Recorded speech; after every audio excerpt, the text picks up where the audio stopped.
I know these woods like the back of my hand. Being one of the rangers around these parts, I've spent a lot of time taking in the beautiful scenery. I could tell you God knows how many different stories about brawls have broken up, kids smoking weed out here, and even reports of stalkers just in this area alone. Okay, in all honesty, I haven't exactly broken anything up, but I have assisted those who did. I haven't always been the best with confrontation, but I'm starting to get better about it. Some of the guys would make fun of me for not being more forceful when it's necessary, but that just wasn't my scene. The forest surrounding Grady National Park wraps around at least half of the city. We've always had plenty of bizarre rumors and such, dating back to long before the series of strange deaths when I was just a toddler. I suppose most small towns have their fair share of unsettling stories in their history. Even over the years I've been a ranger, people would go missing on occasion, or some freaked-out tourists may claim they had seen some bizarre things. Sometimes a dismembered body will turn up, which I've fortunately not been around for, as I wasn't always able to handle the sight of blood too well. Still, I could barely wrap my mind around what happened that day. Granted, my mind wasn't what it used to be. The car accident back when I was in junior high not only left my heart heavy, but changed me as well. The truck that ran the red light, plowing into the passenger seat of my father's car, instantly killed my mother, left my father with his left leg missing below the knee, and landed me in a coma. I came out of it a month or so later, but the damage to my brain took some time to repair. While I was once a stellar student on my way to bigger and better things before that wreck, the time it took for me to recover from my injuries, as well as my altered brain function, left me a shadow of the man I could have been. The loss of my mom, the dramatically altered parenting style of my heartbroken dad, and my inability to focus the way I used to, made life far more difficult over the following years. My father was still a loving guardian, but we grew more distant over time. I knew he was hurting, but I was too. I just wish we could have remained as close as we once were, after we shared such a devastating loss. Before the accident, we would take a camping trip at least once a year, considering that it was as we made our way back from that final vacation that our family was left in ruins. There wouldn't be any more excursions out into the wilderness or anywhere else for my dad and I. Though my last trip had such an impact on my life, I still had so many fond memories of those happier times. I think that's why I ended up settling on this particular profession. It may seem a bit morbid to some, as this is the same spot we used to frequent in my youth, the one we had only just left behind before the accident, but I couldn't blame such a beautiful place for a tragic event. I still felt connected to it in a strange sort of way. Maybe it's simply because it was the last place where I really felt content, where I really felt whole. Perhaps it was just my inherent love of nature, and being there made me feel closer to my mom. Yeah, she died not far from here, but this was the last place I saw her smile, something that was always contagious. I like to keep moving for the most part. Some of the guys stick to specific areas, plus they're a hell of a lot more sociable to the residents and tourists, but I like to take in the sights as much as I can while being left alone, if possible. It's a beautiful countryside out here, so there's no shortage of spots to just immerse yourself in the wonder of it all. This one clearing, right next to the lake where the waterfall from high above cascades into the rapids, has always been one of my favorites. I couldn't even tell you how many recordings I've captured over the 6 years I've been a ranger, but I always find myself coming back to this place. Not to sound like I'm pushing aside my responsibilities or anything like that, but I've taken quite a few naps leaning up against the base of the mountain, just drinking in the ambience. Of course, as soon as I wake up, I end up having to find the nearest tree, as passing out next to rushing water has quite the effect on the bladder, but it's a fair trade for the peacefulness of it all. It was after coming back to the waking world one day when I noticed it for the first time. Many of the trees surrounding the clearing are ancient, wide, and tall, damn near reaching as high as the peak of the mountain. While I shambled over to one of the more secluded trees, tucked away from any wandering eyes by the shadows cast by the rock formations above, I noticed the light of the setting sun reflecting off of something. At first, I almost thought someone was out there, shining a flashlight in my direction, exposing my draining bladder to the world, but I would be very mistaken about that assumption. After taking care of my business, I wandered over to where the glow was coming from, immediately puzzled by what stood before me. This tree was a beast, its trunk as wide as my truck is long, reaching so high you could very possibly step right off the mountain and onto its branches. Being one of the more imposing in this area, I knew it pretty well, or was at least familiar enough to know that it wasn't like this before. The simple, black, wooden door was recessed about a foot into it, the shiny brass knob catching the light as the sun sank away behind the mountain.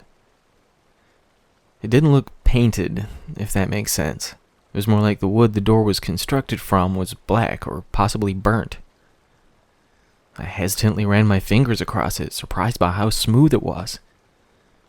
It felt like stroking a chrome-plated bumper rather than a door that looked as though it belonged in a creepy old house or something.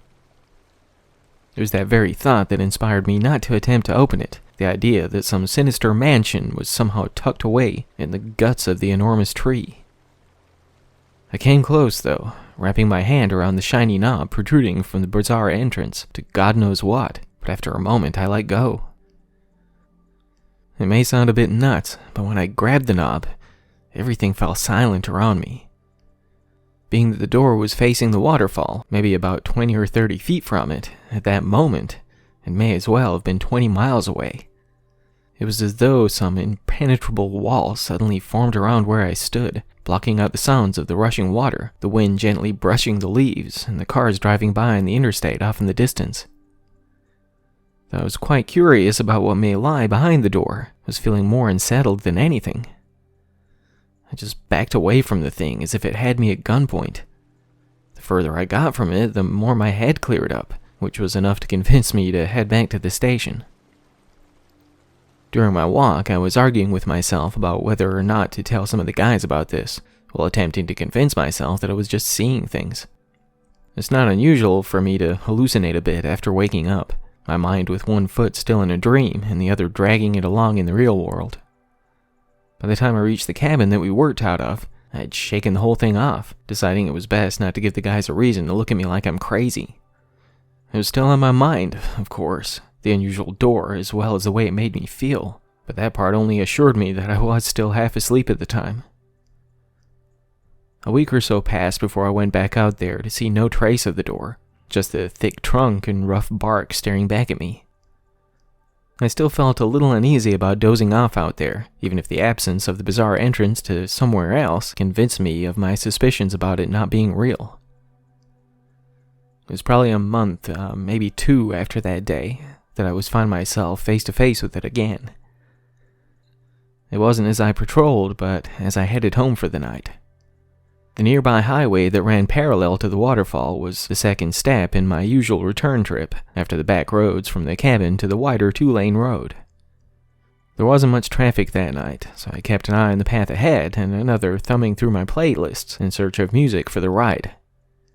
It was during that silence, as I sought out my driving soundtrack, that I heard the screaming. I practically skidded into the ditch as it caught my wandering mind by surprise so much that I jumped in my seat.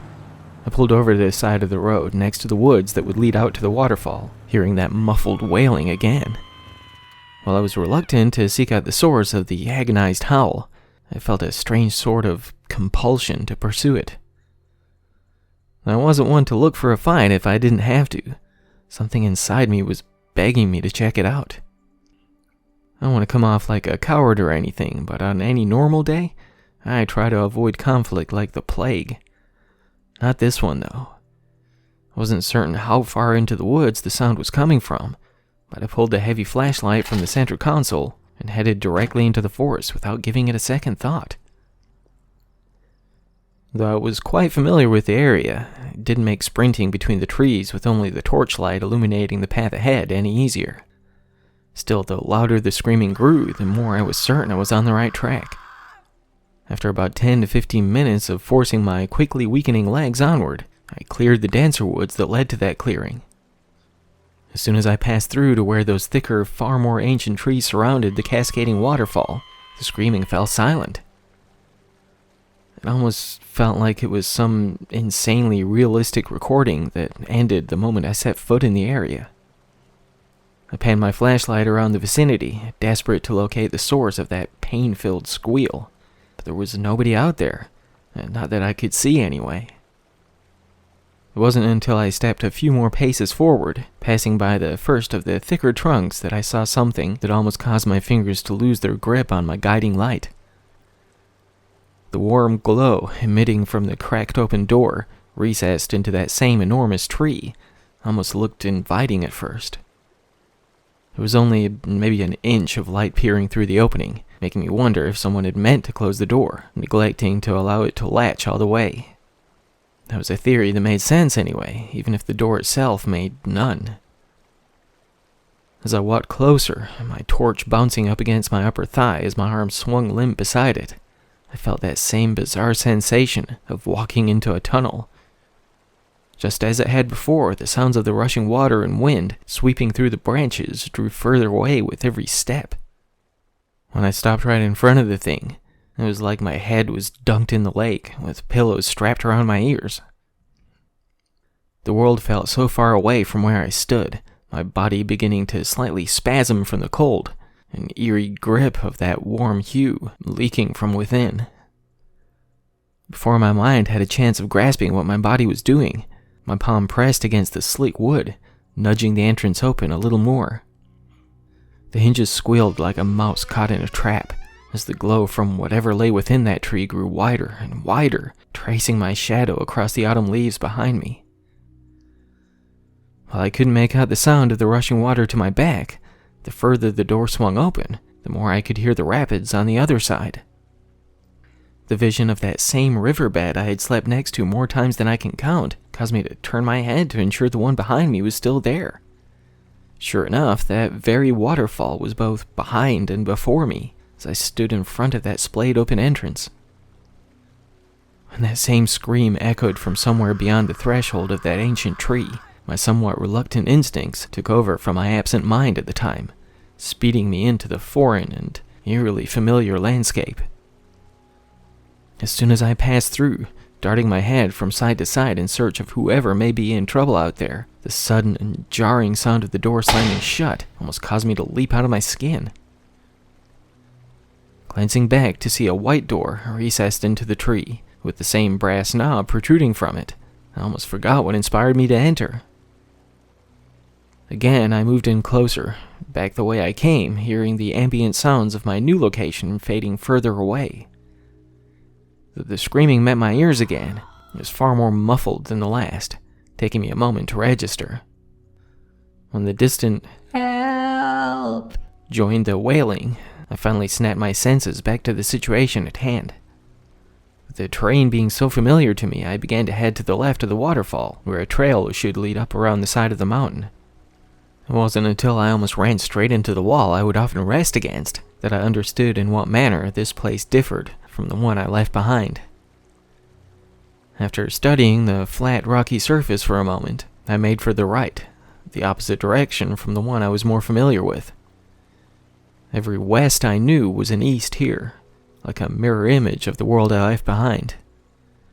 I wanted to dwell on this more to unlock the mystery of my puzzling location. I had no time to waste, with whoever provided that scream moving further away by the second. Everything I veered around as I ran as quietly as I could in pursuit of the source of that agonized wail was so familiar to me, but so foreign at the same time. Even the steep, uneven, and winding path turned in the opposite direction than I was used to, but not in a way that caused me to stumble or slip. If anything, as bizarre as it may sound, I felt as though I could close my eyes and find my way around without a second thought. Perhaps it was nothing more than the way our mirror image is the one we know, as opposed to how we look a little off in pictures or recordings. We can never truly look upon our own faces, not in the way others can. These thoughts and realizations didn't fully form in my mind until I ran into another clearing near the midway point in the trail. It wasn't as much the shrieking woman who looked to be in her late teens or early 20s being trussed up to the tree. It wasn't the 3 other scattered bodies, 2 male and another female, bleeding from various wounds either. The man who was tying the rope around the screaming girl, however, he inspired me to stop in my tracks. "I thought this might be enough to grab your attention," he said, my own voice sounding unnervingly confusing to my ears. I had no words of my own to offer the man with the exact same facial features as me. Everything about him was like I was gazing into my reversed reflection, down to the scar across my left eyebrow, with his being on the left. The uniform he wore, down to the scuffed-up belt buckle, was the same as mine, just a slightly darker color scheme. When he smiled, raising the left side of his mouth a little higher than the right, again mimicking my mirror image, I felt the blood drain from my face, my head spinning from this bizarre sight. I wasn't gonna hurt her, he said, a shrug accompanying his familiar grin. Well, not until you got here anyway. No! I yelled out, my quivering legs attempting to push me toward him as he unclipped my father's pocket knife from his belt. I couldn't even hope to close the gap between us by the time I convinced my trembling extremities to move before he flipped open the blade, digging it into her chest. Blood streamed to the forest floor as he turned it from side to side, gaping the wound wider as he twisted his wrist, the woman only moaning as she had no strength left to scream. My legs burned and my heart beat like a stampeding herd as I drew close enough to tackle him, taking us both to the ground. Wait! He barked, his words stopping short as my fist met his jaw, causing us both to recoil from the hit. I tumbled to the side of him, wrapping my hand around my swelling jaw, while he did the same. After a moment, we just stared at one another, with his whimpering victim falling silent. It was at that moment that I fully understood the gravity of the situation, while we both wiped the blood from our split lower lips. "What the hell are you?" I asked, gasping for breath. "You don't recognize me?" "That's not an answer. What the hell are you?" He cut his eyes from me to the scattered corpses on the grass, to the lifeless woman with blood still trickling from her chest and mouth, and back to me again. "I'm your better half," he said, a sinister smile reaching across his lips. This was the first moment in which I couldn't see myself in his face. His piercing gaze seemed to darken as he bared his teeth in a way that made him completely foreign to me. I won't let you go. I won't let you—" "What, exactly?" he said, the smile fading from his face. "You won't let me kill again? Is that what you think? How are you going to pull that off? You can't even hurt me without hurting yourself. Even your stupid ass can figure out that much. You got some freaking nerve. How exactly am I dumber than you?" "Well, for one, you think you can reason with me, or stop me from being what I was born to be. 2, I was always the better part of us." In that second, the puzzle pieces fell into place, as though a veil was lifted from my eyes. Though it wasn't easy to deny the facts I was quite literally confronted with, I refused to accept what he was implying, that it was he that I lost in the accident that stole my mother from my father and I. "We're all 2 parts, buddy," he said, interrupting my reeling thoughts. "One good, one, well, not so much. The doctors told me that my brain was damaged in that collision, that I lost a part of myself. But that couldn't have been literal, right? We're not 2 physical beings trapped in one fleshy husk. No, I wouldn't believe it. There was no part of me capable of doing what he did. My whole life, I'd never so much as heard a fly, not if I could help it. Though I wasn't the sharpest kid in high school, I never mocked or insulted anyone. My teachers would practically brag about my behavior to my dad, even if that was to soften the blow of my grades not being the best. I had never and would never hurt. Wait. That's not quite true, is it? Yeah, I was smart in junior high and kindergarten. Gifted, my teachers would even say. But that's not all I was. I was egotistical, arrogant, and cold. I treated my popular friends well, while pushing around the smaller and less fortunate kids. I was a bully. You're getting there, my reflection said, that unsettling grin reaching across his lips again. I like who I am. I like who I am without you, I said, the weight of my former self bearing heavily on my conscience. ain't about what you like more," he said, walking closer. "Neither of us can be right until we're whole again." "Back the hell off," I shouted, drawing my heavy flashlight like a sword. "You want to stop me, don't you?" "Only two ways that can happen." "I'm serious. Back the one. You can beat me senseless with your little toy there, and hope to God you can end me before you bleed dry yourself. You're not. Two. You can let me back in. You can let me come home." "Never," I said, shaking my head in denial. "I'll never let you in." "Ain't like you'll go around snuffing out folks when we're whole again," he said, tossing her dad's pocket knife to the ground. "I'm only like this 'cause I'm undiluted. Got no happy thoughts bouncing around in the old noodle. It's the same reason you're such a fucking pussy. You're all sunshine and rainbows, you see. Ain't got no black blood pulsing through you." I felt the tears streaming down my face, both in denial of facts I was still fighting to ignore, as well as what I may have to do to prevent him from getting what he wanted. "Time to make a decision," he said, hunching over as he drew closer, spreading his fingers like a cat about to pounce. "Live or die, little boy." With that, he charged me, tackling me to the ground as I had to him only moments earlier. As we rolled on the dead leaves and grass, he thrust his fist into my gut, causing us both to cough and buckle from the impact.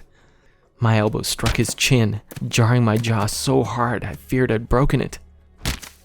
We continued like this until we were equally as bruised and bloody, each of us wincing from every blow we traded. By the time I pushed myself back from him, back in the direction I came from, I hadn't even realized how far we had tumbled while we waged our battle of self-injury. I pushed myself up from the bumpy ground, my head still spinning so much that I didn't even realize that it was not my dizziness that made my equilibrium so offset, but the steep slant I was next to at the time. "No!" my doppelganger screamed as I lost my footing, leaving me tumbling down the uneven path. It almost felt like I was moving in slow motion, seeing my own anguished face yelling out as his arms reached for me. I can't say whether it was my back meeting the slanted ground or the other me leaping into my midsection that felt more jarring at the time, but before I knew it, the two of us were tumbling down that hill, sharing more wounds as we bounced from rocks to dips in the path, over and over. How long we careened from one object to the next as we poured like a poorly choreographed avalanche down that hill, I couldn't even tell. When our descent finally came to a close, mud, dirt, and leaves pasted to the sticky blood leaking from God knows how many places on my body, I found myself just lying there, gazing up at the moon shining down from above. My conscience wavering, every inch of my broken body screaming in agony, my eyes fell shut, sending me once more into blissful darkness. I can't say if it was the ominous humming sound or my body being dragged across the ground that shot me back to consciousness, but my vision was still blurry at best. With the still uncertain condition I was in, I hadn't the strength or ability to fight against the hands gripped under my arms, pulling me from the spot where my fall came to a close. "Stay with me," A gentle voice spoke out, one that felt so familiar and so distant at the same time.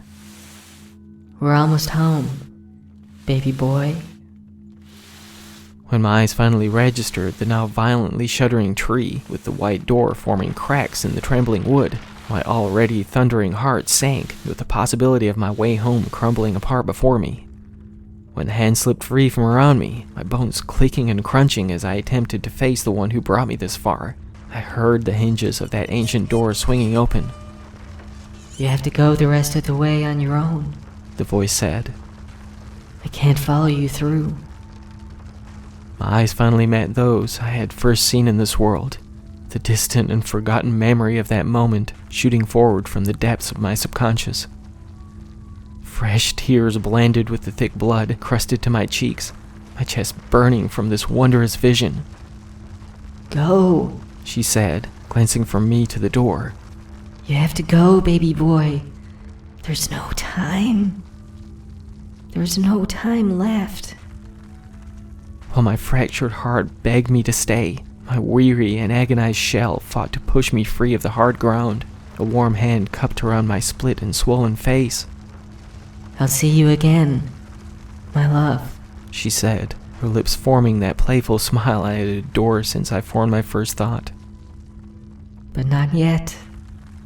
I found myself standing on my own 2 feet, the shuddering open door to my back, and the dark sky splitting like a sheet of heavily tinted glass. Not yet. She said, as the world around us crumbled apart, my body falling weightless through the opening to the one I belonged in. My eyes sprung back open, uncertain of when they had closed, with my back pressed to the grass and dirt. I sat straight up, running my fingers across my face in search of injury, only meeting my stubble in the process. The ancient wide tree stood before me, with no trace of a door in sight, only the centuries-old bark, with the moonlight accentuating its hardened texture, my senses still reeling while my mind fought to recall where I had just been. Ultimately, after understanding that I was only recently on my way back home after a long day at work, I headed back in the direction of my truck, hoping it was still by the road where I left it. The next few days came and went in something of a haze. There were reports of some missing college kids, 2 male and 2 female, but there was no sign of where they had went. Though the memories of my time behind that door took a while to fully reform in the back of my mind, it's not something I could really explain to anyone. Not only did I not want people to think I was nuts, but I wasn't about to tell them what or who had abducted the 4 who went missing. Well, the man I was before following the path they ended up taking may be only half of the one who came back, and won't be held responsible for what my sentient darker half did. Once upon a time, my conscience would have been crippled beneath the weight of those deaths, but my more recently reclaimed logical mind understands that it wasn't truly my fault. It was as I said, that he was the undiluted version, after all. Whether it was that fall that linked us back together, or the actions of the one who saved me from being lost in that place, I suppose I'll never know. It is quite amazing, though, the feeling of being whole again for the first time in years. I still don't fully understand how I came back to this side with none of the injuries I had received there. Perhaps it was more the split parts of my soul who faced off in that bizarre mirror world rather than the physical form of my fractured body. While that doesn't fully explain the missing teens, I suppose I'll never have all the answers to what happened that night, nor what truly occurred after that collision that ripped my family apart. Life goes on, regardless of any of that, when all is said and done. Though I'm planning to take some night classes to finally earn some sort of degree, I don't plan to quit being a ranger. I love my job, which is something that both sides of me can agree on. I suppose I just have something of a need to prove to myself that my brain is working as well as it used to before I ended up with quite the literal split personality. Don't worry, I don't have any desire to stalk and murder anyone. Well, not entirely. Yeah, I have a few urges I didn't have before, but I'm certain it's nothing that I can't control. Yeah, I'm a little more broody than I was not so long ago, but also a good deal less cowardly, so that's something at least. Whatever happens from here, I will neither be taking naps on the job, nor revisiting that spot by the waterfall if I can help it. One thing I learned from all this is that there's far more to being content than being happy. It's not all sunshine and roses, but that's life. In the end, you have to take the bad with the good. One cannot exist without the other, after all.